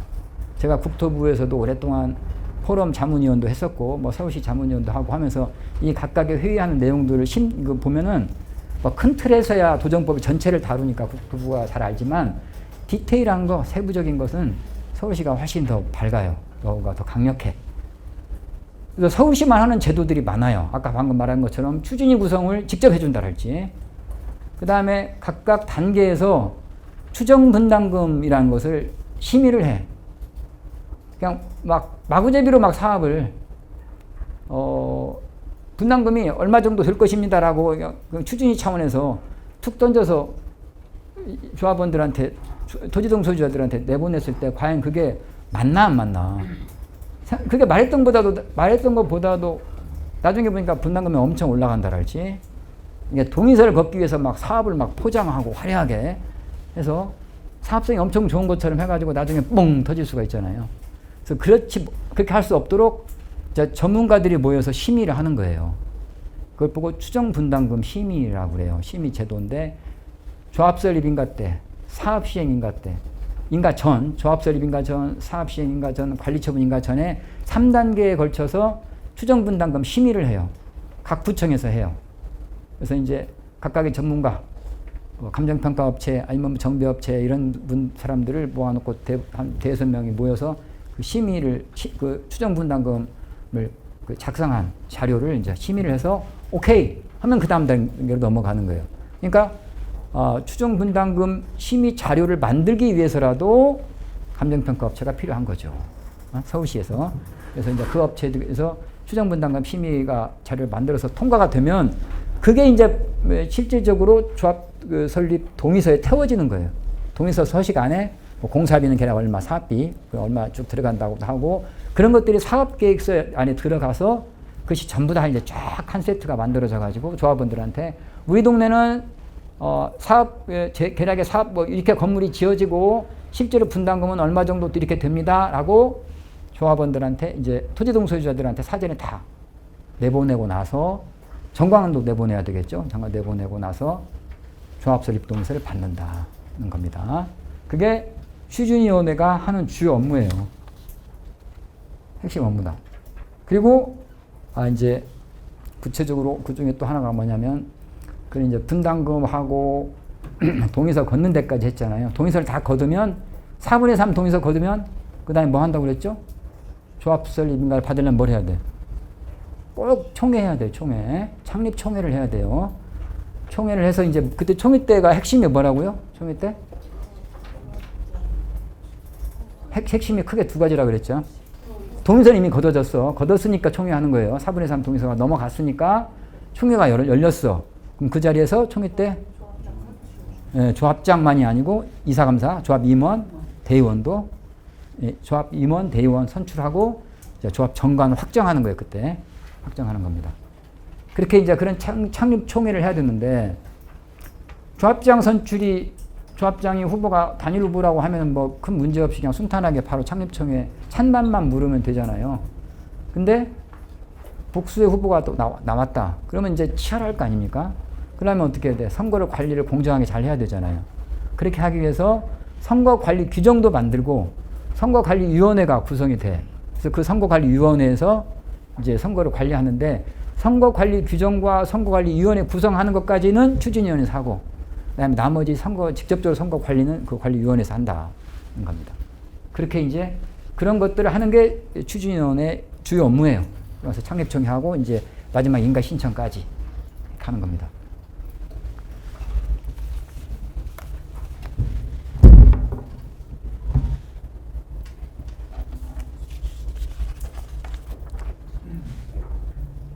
정관 이런 게 있어요. 일을 하다 보면 자 이제 창립청이 하려고 선거관리위원회 구성해서 이제 입후보도 하고 막 다 관리를 하네. 그런데 어느 경우에 선거관리 규정하고 조합 정관을 이렇게 안을 잡았는데 서로가 상충되는 부분이 있어요. 임원 대의원 선출하는 그런 규정들 중에서 일부가 예를 들어서 이사 대의원들의 자격 요건이 선거관리 규정에서 정하는 것하고 조합 정관에서 정한 것하고 좀 약간 다를 수가 있죠. 그럼 어떻게 해야 될까요? 그거는 정관 따라가면 되는 거예요. 정관 따라가고 그래서 제일 처음에 1호 안건으로 창립청이 할 때는 항상 1호 안건으로 조합 정관 승인의 건이 1호 안건이에요. 그냥 큰 원칙을 먼저 정하는 거예요. 거기에 따라서 진행하면 되는 겁니다.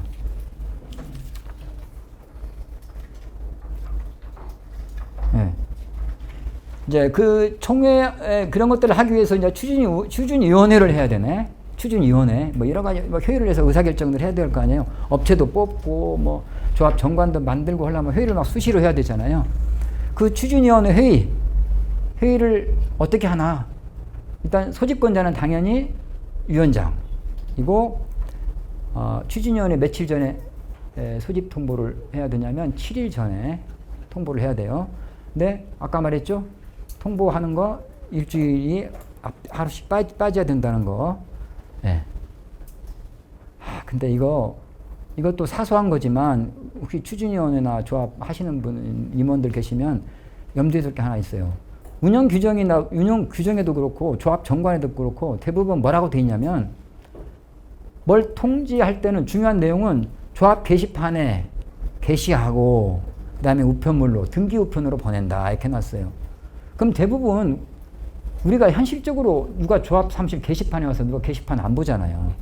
대부분 다 그냥 등기 우편으로 보내. 당연히 그거 받아보고 문제 없다라고 생각하면 이제 회의도 진행하고 하는데 운영 규정에 정확하게 두 개를 그렇게 해야만이 통보한 걸로 본다 이렇게 딱 운영 규정이 돼 있어요.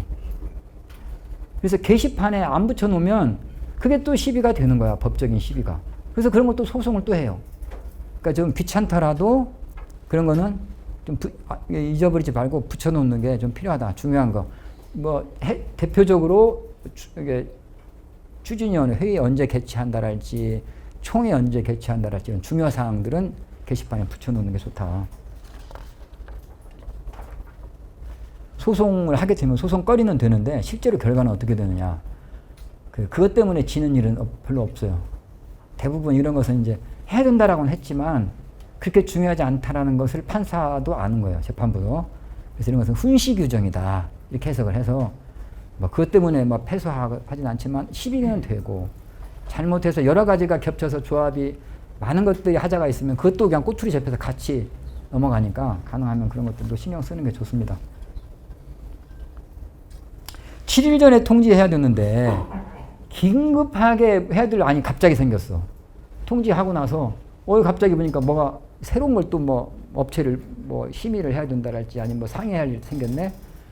그러면 다시 또 취소하고 또 다시 7일 후에 그 회의한다고 하려고 그러면은 시간이 많이 걸리잖아요. 그래서 그런 것들은 긴급하게 추진위원회를 열거나 또는 안건을 추가로 태우거나 이런 것들은 3일 전까지만 하면 돼요. 그럼 월요일날 오늘 긴급하게 회의를 하려고 그런다. 추진위원회 하려고 그래. 그럼 언제요? 화, 수, 목 지나서 금요일날 금요일 이제 추진위원회를 하는데 할 때 물어봐야 돼. 물어봐서 이거 안건 상정해도 될까요? 물어봐서 오케이 상정해도 됩니다. 라고 하면은 그때 상정을 할 수 있는 거예요. 그리고 그렇게 해서 상정한 것은 3분의 2 이상 찬성이 있어야 돼요.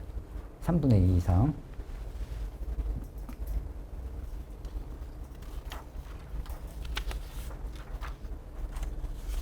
그리고 추진위원회는 사전에 통지한 것만 심의할 수 있어요.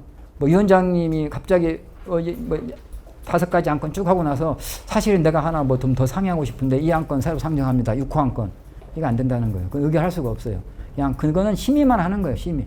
의결은 안 된다.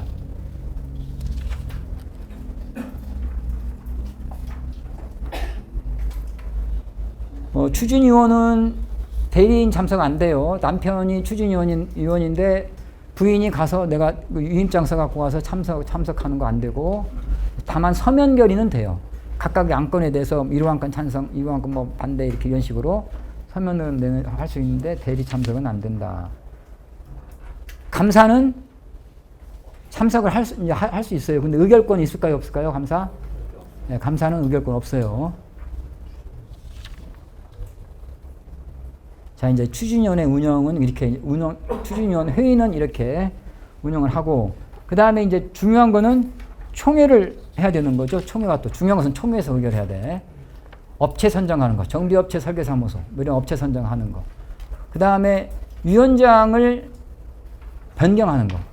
추진위원장 최초 선임할 때는 총회 하지 않는다 그랬잖아요. 투표만 해서 한다 그랬잖아요. 최초 선임하는 거 말고 이제 추진위원회 임기는 2년이에요. 2년이 지났어. 그래서 다시 이제 뽑아야 돼. 이럴 때는 총회를 열어야 돼요. 총회를 열어서 위원장을 새롭게 선임할 때는 총회에서 하고 중요한 업체 선정할 때 총회에서 한다. 이거는 주민총회는 뭐 이런 건 여러분들이 그냥 참고만 하면 됩니다. 이 대부분 우리 총회, 조합총회는 7일 전에 통지해요. 7일 전에. 조합총회, 모든 조합총회 다 7일 전에 통지하면 돼요. 근데 창립총회만 14일 전에 통지하도록 돼 있어요. 너무나 중요하고 뭐 정관도 있고 여러 가지 검토할 것들이 많으니까 미리 통지하라는 취지요. 그래서 14일 전에 창립총회만 14일 전에 통지하는데 이 추진위원회에서 하는 주민총회도 좀 복잡해요. 주민총회도 14일 전에 이거 좀 절차가 복잡해. 14일 전에 게시판에 게시해놓고 뭐 통지하는 건 아니에요. 14일 전에 게시하고 10일 전에 통지하는 거예요. 10일 전에.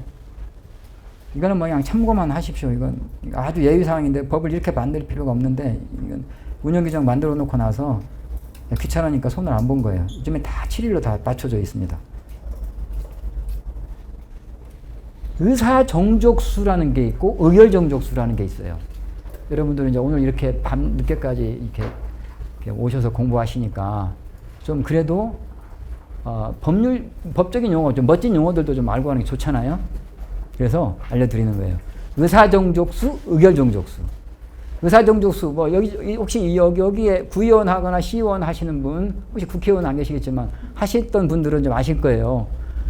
의사정족수는 그 회의를 하기 위해서 참석해야 될 사람 숫자. 참석해야 할 사람 숫자. 그래서 총회를 하게 되면 의사정족수는 어떻게 되느냐. 추진위원회 구성에 찬성한 사람의 과반. 추진위원회 구성, 동의서 낸 사람의 과반이 찬성하면 일단은 총회는 열려. 이게 아까 이때 500명짜리를 아까 얘기를 들었으니까 500명의 토지등 소유자가 있는데 300명이 동의서를 냈어요. 그래서 300명으로 이제 승인을 받아서 60% 동의가 있어가지고 받았어. 그러면 그 조합에서 주민총회를 해. 주민총회를 하면 몇 명이 참석을 해야 성원이 될까요? 300명? 151명. 아까 과반이라 그랬잖아요. 과반. 그러니까 이게 추진위원회 동의한 사람, 동의서 낸 사람의 과반이니까 300명의 과반, 151명이 이제 참석하면 성원이 돼. 그게 의사정족수예요. 총회를 열기 위한 최소한의 성원 봉고하기 위해서 필요한 사람 숫자. 그러니까 의사정족수. 그럼 의결정족수는 뭐냐? 참석한 사람들이 이제 어떤 안건 상정했을 때 의결하기 위한 거예요. 의결하기 위한 거. 의결정족수는 분모가 아까는 의사정족수는 추진위원회에서 의사정족수는 분모가 찬성한 사람들이었잖아요. 근데 주민총회에서 의결정족수는 분모가 그 똑같이 과반인데 과반 찬성을 해야 되는데 참석한 사람 숫자예요. 참석한 사람 숫자. 예를 들어서 500명이 이제 조합해서 300명이 저기라고 그랬잖아요. 동의했다고 그랬잖아요. 그 중에서 150명이 이제 200명이 저기 했어. 이렇게 합시다. 그냥 계산하기 쉽게. 300명이 다 참석을 했어요. 동의해서 300명이 다 참석했어. 동의하지 않은 100명이 또 왔어. 무려 막 80%가 와서 400명이 참석을 했어요. 그때 의결 정족수는 몇 명이어야 될까요? 뭐 안건 상정해서 의결 통과시키려고 그러면 몇 명? 201명. 예. 절반에 딱 한 명 더 많아야 돼. 201명. 400명. 분모 그 계산할 때는 찬성하지 않은 사람도 들어가는 거예요. 의결 정족수에는. 의사 정족수에는 찬성하지 않은 사람은 빠진다. 예.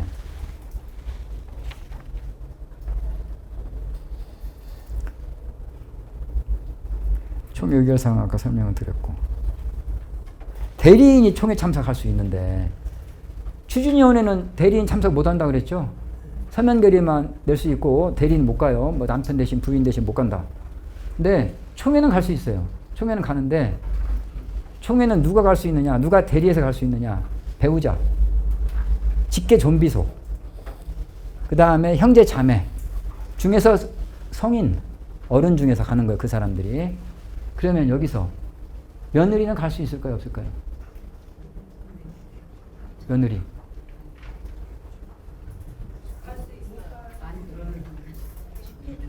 네. 네, 며느리는 아쉽게도 갈 수가 없어요. 대리인이 안 돼요. 직계 존비속. 며느리는 이제 그 시아버지가 갖고 있다는 거잖아요. 시아버지의 며느리가 배우자가 아니잖아요. 형제자매도 아니죠. 직계 존비속. 아버지로 봐서는 며느리가 비속이라고 할 수 있는데 직계라고 써놨어 앞에. 직계 존속 비속. 아버지, 그러니까 증조 그러니까 할아버지거나 또는 아버지거나 그 밑에 아들, 딸만 갈 수 있지 며느리는 직계가 아니다 이거야. 그래서 며느리는 갈 수가 없어요. 참고로 이거 알아두세요.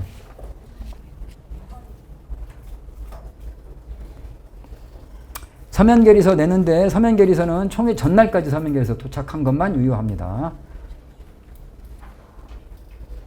총회를 열었는데 성원이 안 돼서 소집이 안 됐어.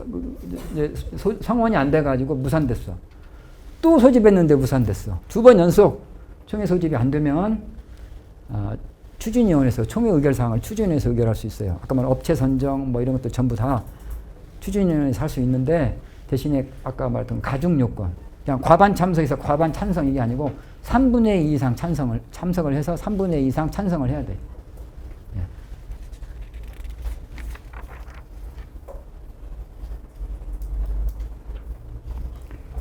예. 중요한 거 하나 있습니다. 총회 할 때, 주민총회 할 때, 서울은 꼭, 지방은 안 해도 되는데, 서울은 꼭, 안건 하나를 태워서 자금의 차입 방법, 자금의 차입, 그러니까 얼마를 할 건지, 그 다음에 어떻게 차입 방법, 이자율 얼마를 빌릴 건지, 그다음에 어떻게 상환할 건지, 이거를 총회에서 정하도록 도시정비법에 보면 나와 있어요. 이 안건을 하나를 딱 넣어서 서울시 융자금 받기 위해서는 안건을 하나 넣어서 총회 통과가 돼야 돼. 그래서 서울시 융자금을 우리는 받는데 얼마 정도 받는다. 사업비용이 들어간 그 비용이 얼마 정도 우리가 필요하기 때문에 얼마 정도 받는다. 이자율은 얼마다. 그다음에 어떻게 갚는다. 이런 것들을 안건 하나를 해서 해놔서 의결이 돼야만이 서울시한테 융자금 달라고 대출해달라고 신청할 수 있어요. 그거 없으면은 자체가 안 돼요. 주민들이 동의하지 않았는데 위원장이 혼자 돈 달라고 했다가 안 갚으면 어떡해. 그렇죠? 그래서 사전에 주민청에서 의결이 딱 돼야 된다. 요즘에 이슈되는 것 중에 하나.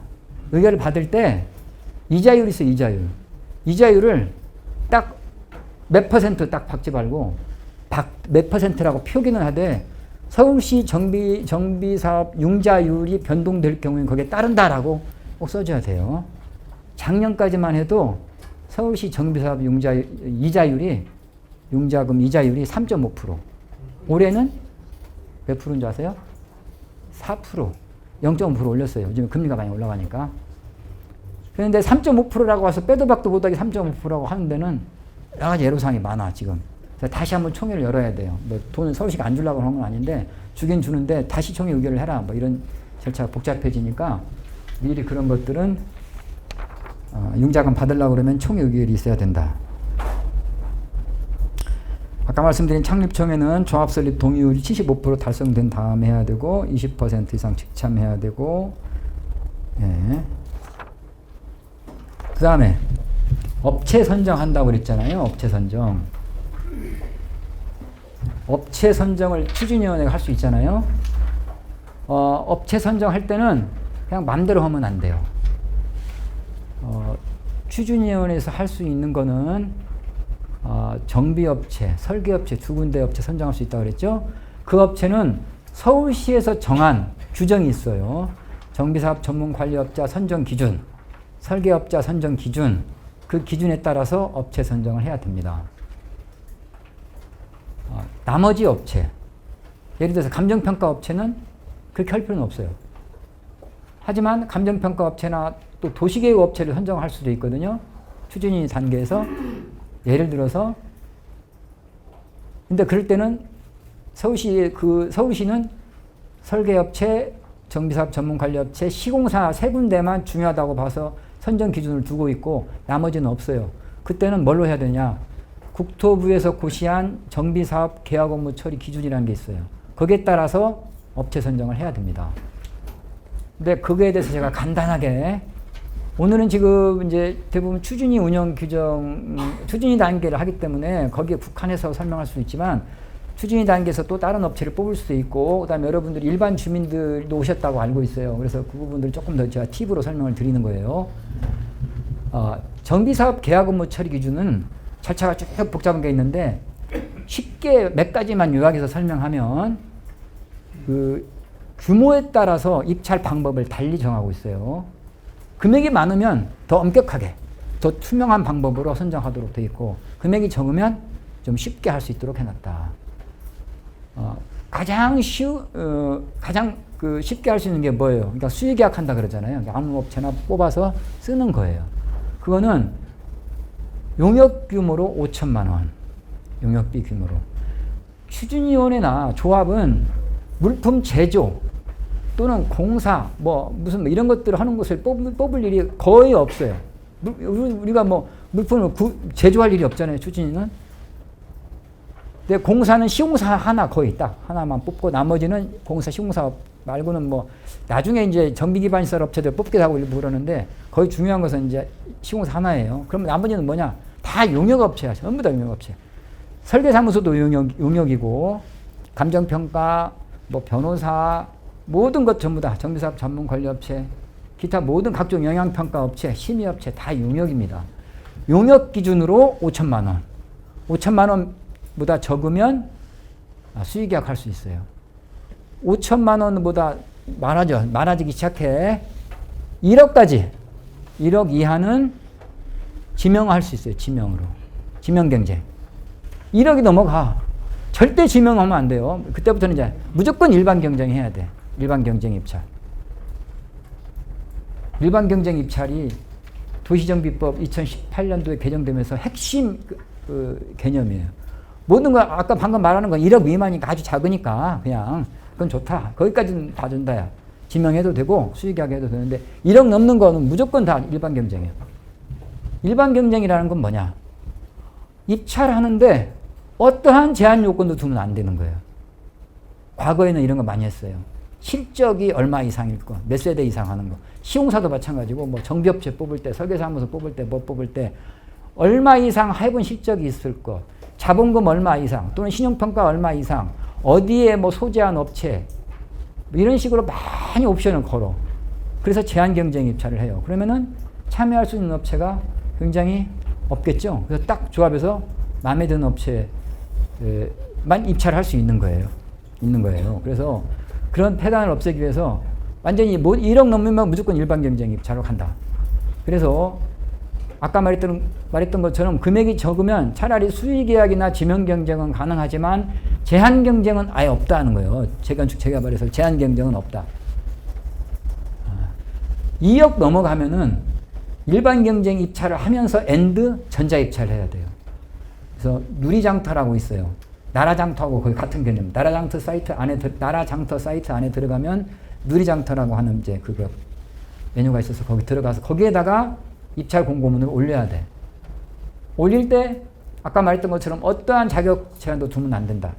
용역 금액 1억 넘어가면 일반 경쟁이고 2억 넘어가면은 일반 경쟁 앤드 전자 입찰인데 어떤 요건도 걸면 안 된다.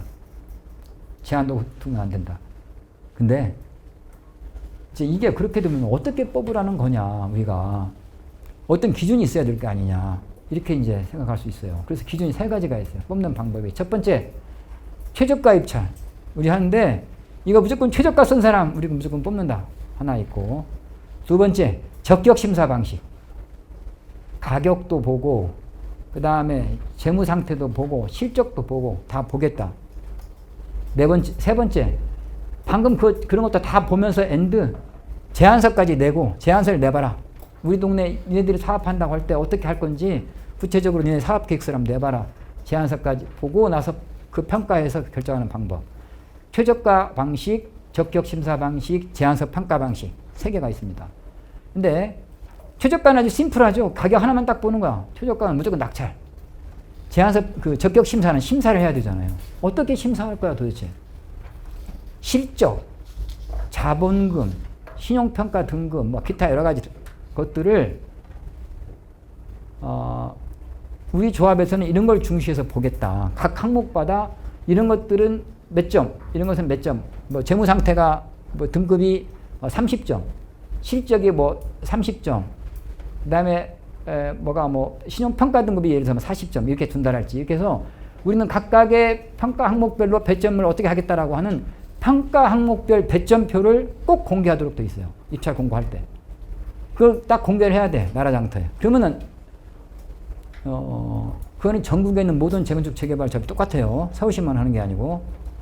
그럼 뭘 할 수 있느냐. 이 조합이 어떤 업체를 뽑으려고 하는지 알 수는 있어요. 자, 이미 이거 짜고 치는 고수톱이냐 아니냐 이걸 알 수가 있다 이거죠. 근데 그렇다고 해서 입찰 자격을 제한을 둬서 입찰 자체를 못하게 할 수는 없는 거예요. 일반 경쟁은 하는데 나중에 거기에 따라서 우리 조합은 뭐 이렇게 평가하겠습니다라는 것만 내는 거예요. 그것만 해도 상당히 투명해진 거죠. 네, 그렇게 해서 업체 선정을 한다. 입찰 공고할 때.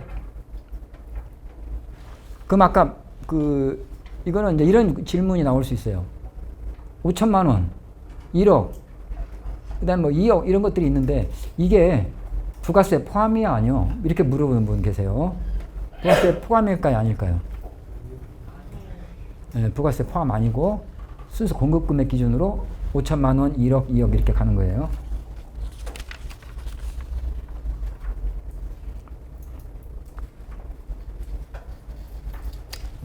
이건 여담으로 하나. 입찰을 했는데 한 업체가 완전히 반칙을 해. 막 희한하게 홍보물을 조합 허락도 안 받고 대표적으로 시공사 선정. 시공자 선정할 때. 시공자 똑같이 시공자 선정도 적용이 돼요. 시공자 그다음에 설계업체, 정비업체가 가장 경쟁이 치열한 업체들이죠. 근데 특히 가장 경쟁이 치열한 건 뭐 시공자인데 근데 시공자 입찰을 했는데 홍보 기준을 정했어요. 그거는 뭐 도시정비법에도 있고 그 다음에 서울시 시공자 선정 기준에도 있고 여러 가지 기준에 따라서 홍보를 하지 말라고 개별적 홍보하지 말라고 다 해놨어. 근데 이게 홍보를 해 반칙을 해. 2개 업체 중에서 한 업체 계속 반칙을 했어요. 그래서 3번 계속 적발이 됐는데도 계속해. 그래서 그 업체를 입찰 자격을 박탈을 했어. 하나만 남았어. 그러면 하나만 남았으면 1인 입찰이 됐잖아요. 하나만 입찰이 됐네. 그럼 단독 입찰이 됐네. 그럼 총회에 그거 못 올리네. 이렇게 되는 걸까요? 예. 과거에는 그런 게 있었어요. 그래서 특히 시공사 뽑을 때 시공사는 3개 이상 경쟁을 거의 안 합니다. 많아야 2개. 뭐 3개, 많아야 3개 아니면 2개. 아니면 요즘은 거의 수개야. 3개나 하는 경우는 거의 없어요. 자, 2개가 막 치열하게 경쟁을 했어. 근데 아까 말한 것처럼 하나 업체가 적발이 돼서 박탈. 하나만 남았네? 그러면은 그 박탈된 업체가 야, 내를 입찰 자격 박탈하면 쟤 하나밖에 안 남았는데 그럼 단독 입찰인데 이거 그럼 무효야? 이렇게 협박을 하는 거예요, 조합을. 그럼 조합 생각해보니까 진짜 그러네. 하나밖에 안 남았으니까 이거 무효네? 이거 총회를 할 수가 없네. 어쩔 수 없이 올려야 되겠다. 같이 올려줘. 과거에는 그랬다 이거예요. 근데 2018년도에 바뀌면서 단독 입찰, 그렇게 해서 하나가 자기 입찰 자격이 박탈했어. 반칙을 해가지고 불법을 해서 됐으면 하나만 남았다 하더라도 그건 유효한 입찰. 이거 봐서 하나만 올려도 됩니다. 하나만. 단독을 찬반 묻는 거예요. 네, 이제 거의 다 왔고 마지막으로 법을 잘 지켜야 됩니다. 법 잘 지키고 도시정비법 처벌 규정이 제법 세요. 5년 이하 징역 5천만 원 이하 벌금이 가장 센 거예요.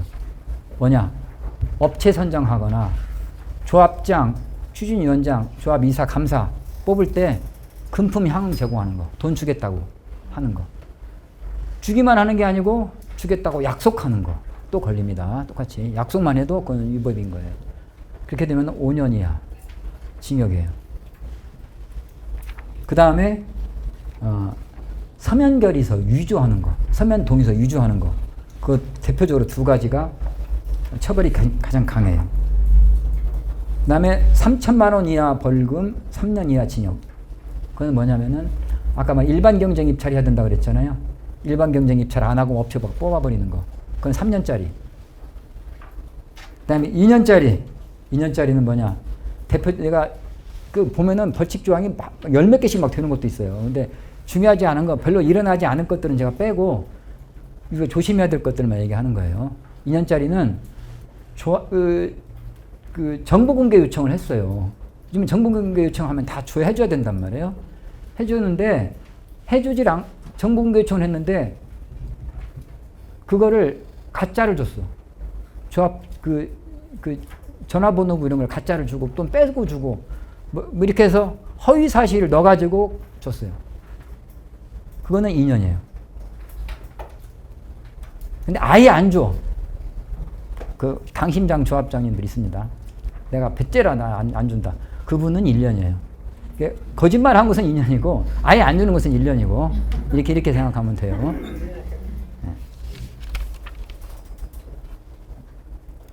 근데 전화번호, 그 다음에 뭐 주소, 이름 주는 거는 거의 관행처럼 돼 있는데, 그건 이제 확 정리가 돼 있는데, 뭐 별의별 것들을 많이 달라고 그래서 총회 회의록을, 속기록을 줘야 되냐, 안 줘도 되느냐. 요즘에 이런 것도 있어요. OS 업체, OS들의 그 이름, 전화번호를 달라고 하는 것도 있어요. OS 업체. OS 홍보 활동하는 홍보위원들 전화번호 이름을 달라. 정보공개 대상인지 아닌지. 그것도 요즘에 뭐 이슈가 되고 있는데 아직은 판결이 안 나왔지만 그건 뭐 조합은 명부가 아니기 때문에 공개 안 해도 되는 걸로는 법률 해석들은 하고 있습니다. 자, 돈을 주고 받았어요. 서로 주고받는 사람들끼리 야, 절대로 우리 이런 비밀로 하자라고 하고 주고받았을 거 아니에요. 근데 그렇게 완벽하게 이렇게 비밀이 지켜져야 되면 아무도 그걸로 처벌받을 사람이 없어야 되잖아요. 근데 그게 나온다고. 나와서 뭐 몇 년씩 갔다 오잖아요. 상상하지 못한 곳에서 터지는 거예요. 뭐 회사에서 돈을 줬어.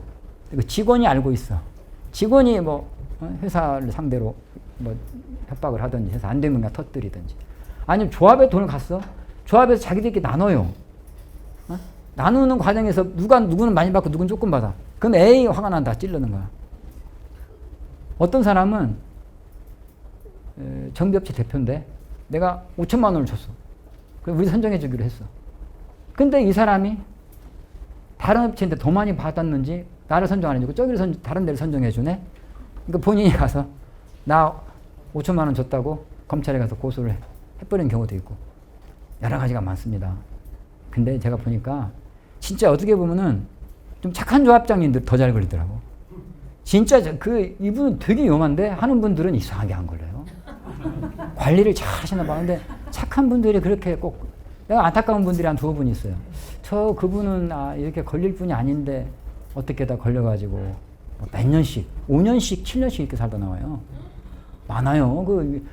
왜냐면 뇌물이기 때문에 뭐 특가법이 들어가고 막 이렇게 되면은 조합장 정비업체 그 직원들이 공무원 의제 처리한다고 해서 훨씬 형이 더 공무원들은 훨씬 형이 세잖아요. 그거 똑같이 받으니까 그렇게 되는가 봐요. 갈수록 더 조심해야 되는 게 도시정비법이 전면 개정되면서 옛날에 없던 게 하나 생겼어요.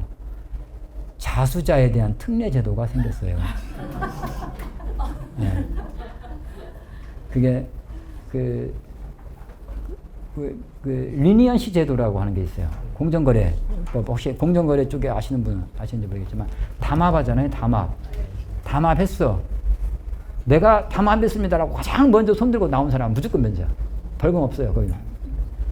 두 번째, 세 번째 나머지 담합하는 사람은 다 왕창 걸리는 거야.